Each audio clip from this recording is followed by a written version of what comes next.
नमस्कार आणि the deep डाईव्हमध्ये आपलं स्वागत आहे. आज आपण एका श्रोत्याने पाठवलेल्या काही स्रोतांचा अभ्यास करणार आहोत आणि हा विषय खूपच मोठा आहे, देवाच्या शासनाचं स्वरूप.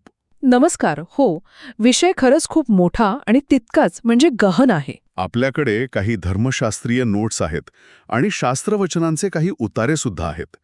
या सगळ्याचा उद्देश देवाचं शासन, प्रेम आणि न्यायावर कसा आधारित आहे हे उलगडून दाखवणं आहे. बरोबर. तर आजच्या चर्चेमध्ये आपण या शासनाचा पाया काय आहे, त्यात स्वतंत्र इच्छेची म्हणजे फ्री विलची भूमिका किती गुंतागुंतीची आहे आणि त्या सगळ्यामध्ये क्रॉस ही संकल्पना केंद्रस्थानी का आहे. अगदी हे सगळं आपण समजून घेणार आहोत. चला तर सुरुवात करूया. नक्कीच. या स्रोतांची सुरुवातच एका मोठ्या कल्पनेने होते, ती म्हणजे देव सामर्थ्याने राज्य करतो, ज्यामुळे जगात एक प्रकारची स्थिरता आहे. पण महत्वाचा मुद्दा हा आहे की हे शासन केवळ अमर्याद सत्तेचं नाही, तर ते आज्ञांवर आधारित आहे. आणि या आज्ञांचा उद्देश अगदी स्पष्ट आहे, कोणीही आपल्या शेजाऱ्यावर जुलूम करू नये. बरोबर. आणि इथेच या शासनाचे दोन मुख्य खांब समोर येतात, ज्यावर या सगळ्या स्रोतांमध्ये भर दिला गेलाय. पहिलं आहे प्रेम. कारण देव प्रेम आहे असं स्पष्ट म्हटलंय. अगदी. आणि दुसरा आहे न्याय. प्रेम आणि न्याय हे दोन्ही शब्द एकत्र ऐकल्यावर थोडे वेगळे वाटतात, नाही का? सहसा आपण प्रेमाला दयाळू आणि न्यायाला कठोर समजतो. हो, मलाही तोच प्रश्न पडला होता. म्हणजे या दोन्ही गोष्टी एकत्र कशा काय काम करतात? या स्रोतांनुसार त्या एकमेकांना पूरक आहेत. प्रेम हे नात्याचा आधार आहे, तर न्याय हा संरक्षणाचा.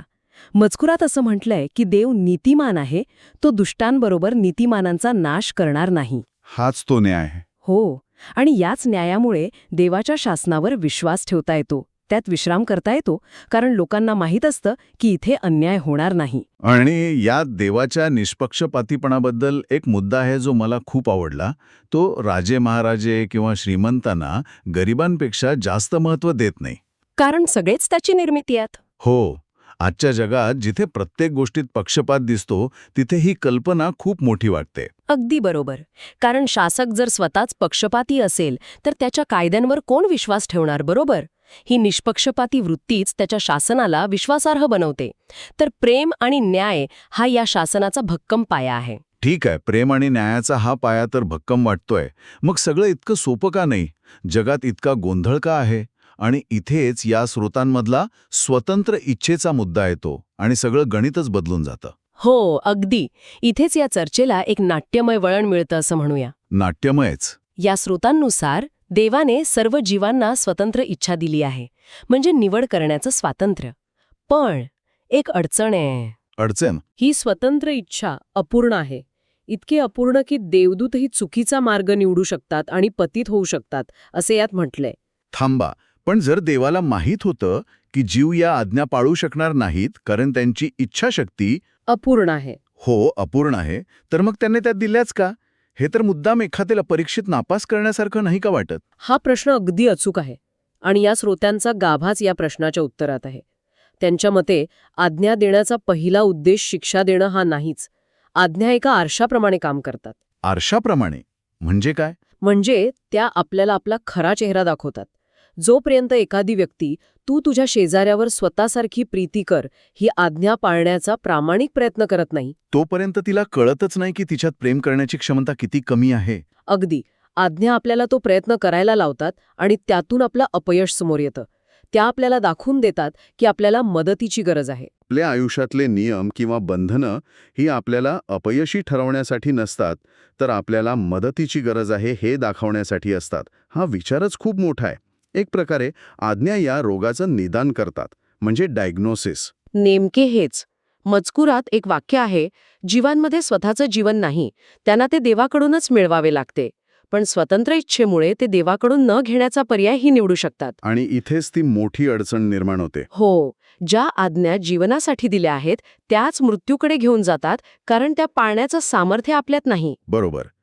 मग जर आज्ञा या रोगाचं निदान असतील, तर त्यावरचं औषध काय?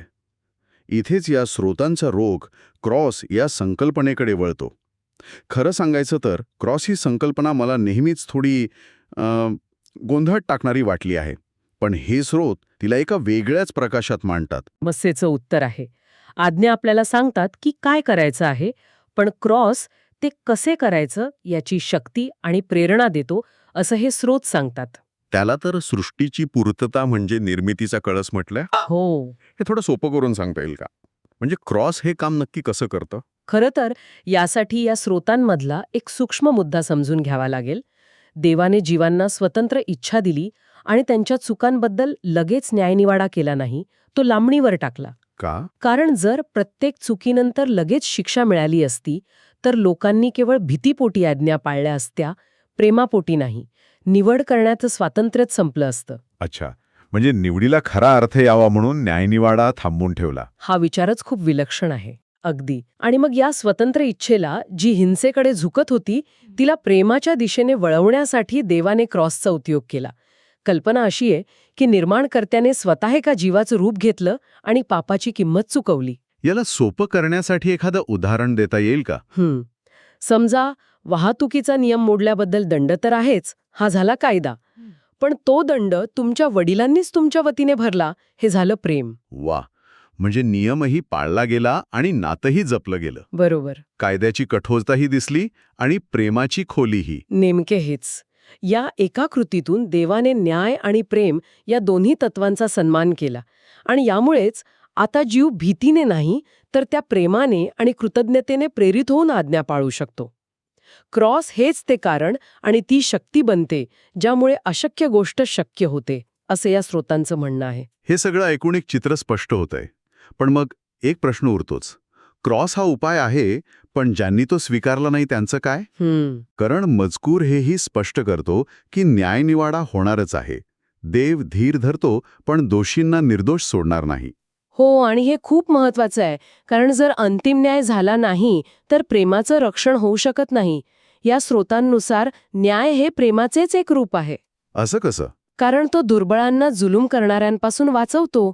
जर जुलूम करणाऱ्याला शिक्षा झाली नाही तर दुर्बळांवर अन्याय होतच राहील.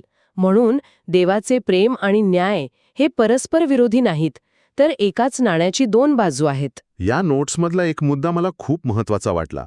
तो म्हणजे केवळ देवच न्याय करू शकतो. हो, कोणताही माणूस दुसऱ्याचा न्याय करू शकत नाही. आणि त्यामागे खूप खोल विचार आहे. मजकुरानुसार जर एखाद्या व्यक्तीने काही चांगलं काम केलं असेल तर ते पूर्णपणे त्याच्या स्वतःच्या क्षमतेने केलेलं नाही, तर ते देवाच्या कृपेमुळे घडलं आहे. अगदी ती कृपा स्वीकारायची की नाकारायची एवढीच निवड त्याच्या हातात होती. जर ती कृपा मिळाली नसती तर कोणीही पापच केलं असतं. म्हणजे माझ्यातली कोणतीही चांगली गोष्ट ही पूर्णपणे माझी नाही, ती देवाच्या कृपेचा परिणाम आहे. त्यामुळे मी दुसऱ्या व्यक्तीपेक्षा श्रेष्ठ आहे असा दावाच करू शकत नाही. बरोबर. म्हणूनच न्याय करण्याचा अधिकार फक्त त्यालाच आहे जो प्रत्येकाच्या मनातले हेतू, त्याला मिळालेल्या संधी आणि त्याने त्या संधींचं काय केलं हे सगळं जाणतो. आणि हे स्रोत पुढे सांगतात की पित्याने हा अधिकार पुत्राला दिलाय. या स्रोतांमध्ये एका अंतिम न्यायाच्या दिवसाचा उल्लेख आहे, ज्याला श्वेत सिंहासनासमोरील महान न्यायनिवाडा असं म्हटलं जातं. Great white throne judgement. हो, कल्पना अशी आहे की त्या दिवशी देव तारण आणि शिक्षा या दोन्ही मागील योग्य कारणं सर्वांसमोर उघड करेल. म्हणजे आज ज्या गोष्टी अन्यायकारक वाटतात किंवा ज्या प्रश्नांची उत्तरं मिळत नाहीत, त्या दिवशी त्या सगळ्या गोष्टींचा उलगडा होईल असं आश्वासन यात आहे की नाही? हो. ही अमिकिम जबाबदारीची म्हणजे अकाउंटेबिलिटीची कल्पना आहे. प्रत्येक कृती आणि प्रत्येक निवडीचा हिशोब होईल आणि त्यामागील देवाचा न्याय सर्वांना पटेल अशा पद्धतीने स्पष्ट केला जाईल. सध्याच्या गोंधळात किंवा अन्यायात सापडलेल्यांसाठी हे एक आशेचं वचन आहे की शेवटी सगळ्या गोष्टी सरळ होतील. खरंच, आजच्या चर्चेतून एक संपूर्ण चित्र समोर आलं. आपण प्रेम आणि न्यायावर आधारित शासनापासून सुरुवात केली, मग स्वतंत्र इच्छेमुळे निर्माण झालेली अडचण पाहिली, त्यावर क्रॉसच्या रूपात असलेला उपाय समजून घेतला आणि शेवटी न्यायनिवाडाच्या अंतिमतेपर्यंत पोचलो. या सगळ्या स्रोतांमधून एक सुसंगत विचार समोर येतोय. हो, हे सगळे भाग एकमेकांशी जोडलेले आहेत. एकातून दुसरा नैसर्गिकरित्या बाहेर येतो. स्वतंत्र इच्छा आज्ञांशिवाय धोकादायक आहे. आज्ञा पूर्ण करण्यासाठी दैवी मदतीची गरज आहे. ती मदत क्रॉसद्वारे मिळते आणि ज्यांनी ती मदत नाकारली त्यांच्या निवडीचा आदर करत अंतिम न्यायनिवाडा आहे. ही एक पूर्ण रचना आहे. श्रोत्यांसाठी या सगळ्या चर्चेचा सार काय असेल? या स्रोतांमध्ये एक शेवटचा विचार दडलेला आहे जो आपल्याला विचार करायला भाग पाडतो. त्यात असं म्हटलंय की देवाने सृष्टीची सुरुवात करण्यापूर्वीच जीवांच्या या अपूर्ण स्वतंत्र इच्छेला परिपूर्ण करण्यासाठी क्रॉसचा मार्ग निश्चित केला होता. म्हणजे क्रॉस हा नंतर आलेला प्लॅन बी नव्हता. नाही, तो मूळ योजनेचाच एक भाग होता असे हे स्रोत सांगतात. म्हणजे हे सगळं अनपेक्षितपणे घडलं नाही, तर आधीच ठरलेलं होतं. अगदी. आणि मग यामुळे एक खूप गहन प्रश्न निर्माण होतो. जर अपयशावरचा उपाय आधीच तयार होता, तर मग अपयशाला परवानगी का दिली गेली? कदाचित हा अपूर्णतेचा अनुभव, ही स्वतःच्या कमतरतेची जाणीव आणि त्यातून देवाची गरज समजणं हाच त्या मूळ योजनेचा सर्वात महत्त्वाचा आणि हेतुपुरस्सर ठेवलेला टप्पा असेल का? कदाचित ही त्रुटी नसून तीच मूळ रचना असेल का? हा विचार श्रोत्यांनी नक्की करावा.